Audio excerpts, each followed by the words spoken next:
Assalamualaikum warahmatullahi wabarakatuh. Kami dari kelompok 14 yang beranggotakan Siti Mursalina dan Dewi Juliani Sitinjak akan mempresentasikan hasil artikel yang kami buat, yaitu yang berjudul Penggunaan Aplikasi Poton sebagai Media Pembelajaran Materi Sudut terhadap Hasil Belajar Siswa Kelas 3 SDS Pelita Bangsa. Tugas ini untuk memenuhi mata kuliah Seminar Pendidikan Matematika dengan dosen pembimbing Ibu Nur Izati. Baik, pada bagian pendahuluan kami ada hal-hal yang melatar belakangi penelitian yang kami buat. Yang pertama, hasil dari IPRIK dalam dunia pendidikan adalah adanya media pembelajaran yang dikemasi secara menarik untuk tercapainya tujuan pembelajaran. Peran serta media sangat penting, karena media pembelajaran merupakan salah satu komponen sistem pembelajaran. Kemudian,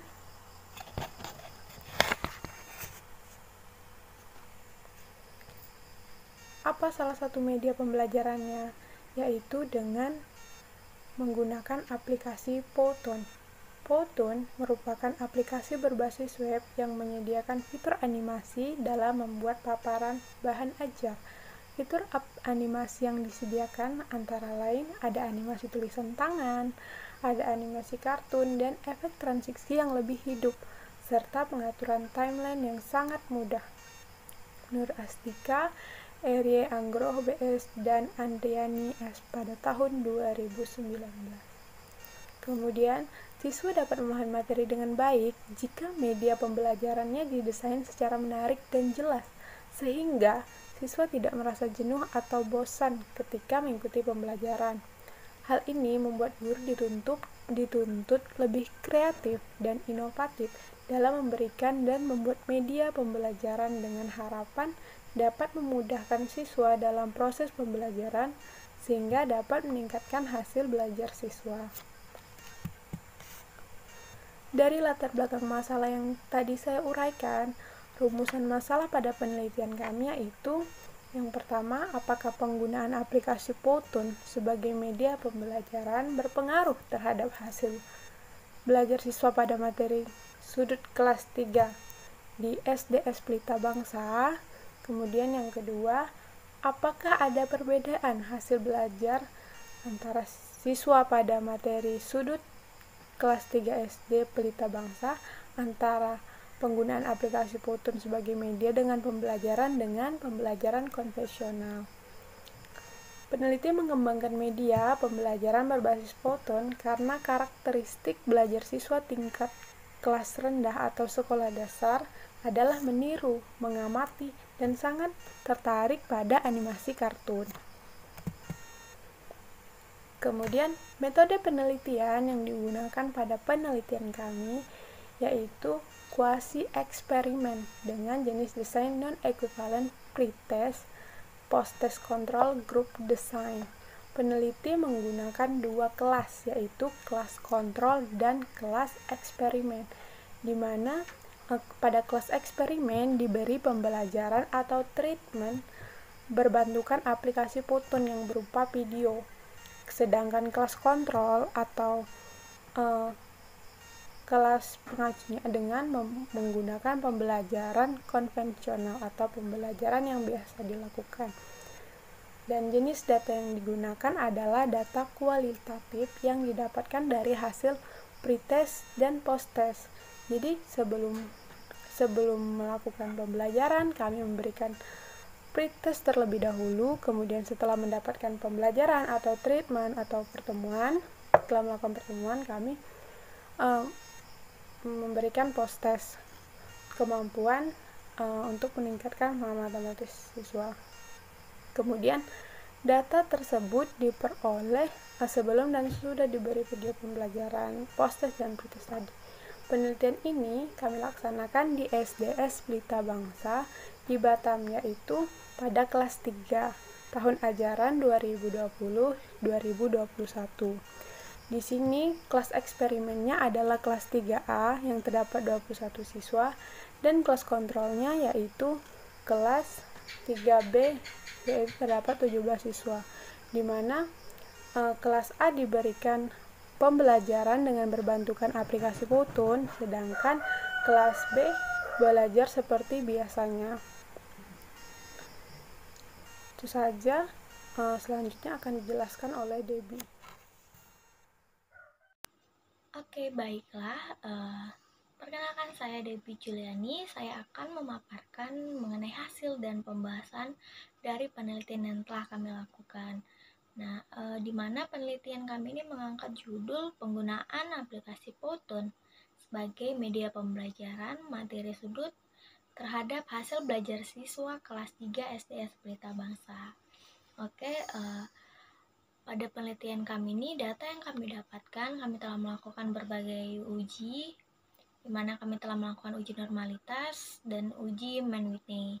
Nah, sebelum itu kami telah menganalisis data yang kami dapat dari hasil analisis deskriptif yang telah kami lakukan.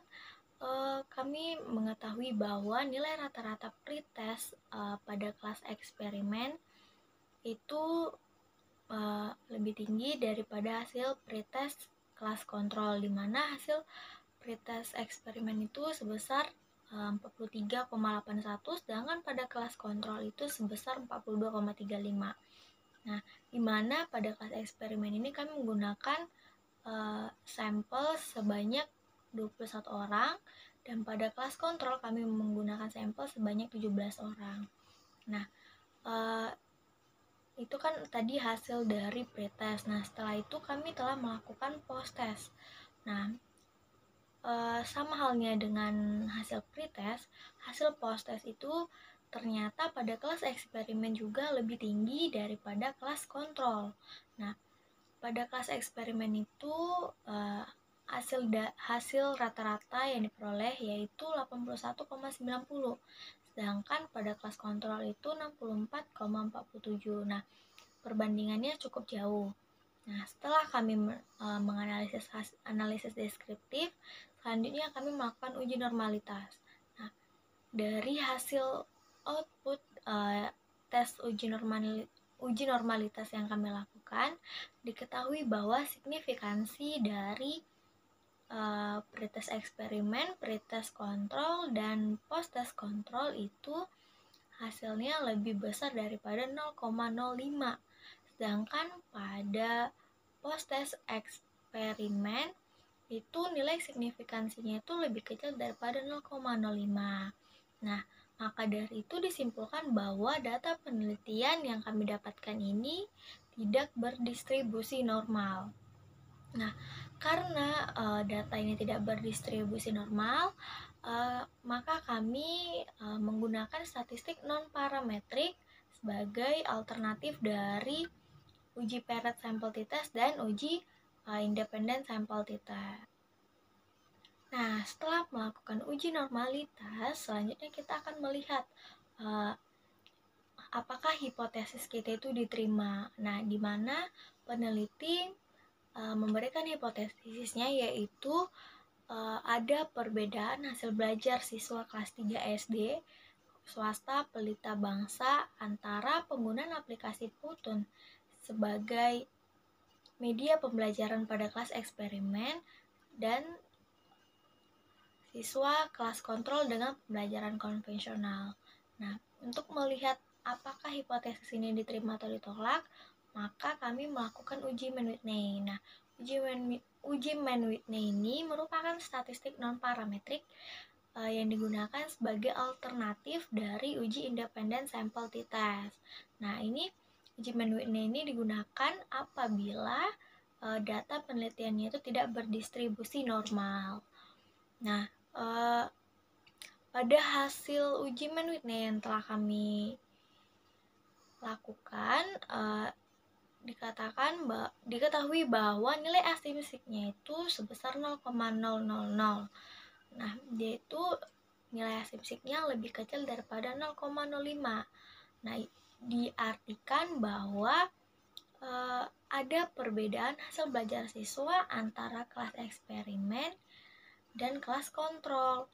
Nah, dengan begitu dapat disimpulkan bahwa penggunaan aplikasi Powtoon ini sebagai media pembelajaran, materi sudut itu berpengaruh terhadap hasil belajar siswa. Baiklah, selanjutnya kita akan masuk ke bagian kesimpulan. Berdasarkan hasil penelitian dan pembahasan yang telah dilakukan, maka dapat disimpulkan bahwa penggunaan aplikasi Powtoon sebagai media pembelajaran materi sudut kelas 3 di bangsa berpengaruh terhadap hasil belajar siswa. Nah, terlihat dari hasil post-test yang telah dilakukan pada kelas eksperimen menunjukkan bahwa hasil nilai rata-rata yang diperoleh dari post-test eksperimen itu lebih tinggi daripada hasil nilai rata-rata post-test kelas kontrol, di mana pada kelas eksperimen memperoleh nilai rata-rata sebesar 81,90, sedangkan pada kelas kontrol memperoleh nilai rata-rata sebesar 66,47. Nah, hasil tersebut menunjukkan adanya perbedaan yang sangat signifikan antara penggunaan aplikasi Powtoon sebagai media pembelajaran dengan pembelajaran konvensional yang digunakan pada kelas kontrol. Nah, dengan demikian dapat disimpulkan bahwa aplikasi Powtoon sebagai media pembelajaran dapat membuat siswa lebih memahami materi yang diberikan, yaitu materi sudut, sehingga terjadi peningkatan pada hasil belajar siswa. Mungkin itu aja pembahasan yang dapat saya sampaikan. Terlebih dan kurang saya mohon maaf. Sekian dan terima kasih.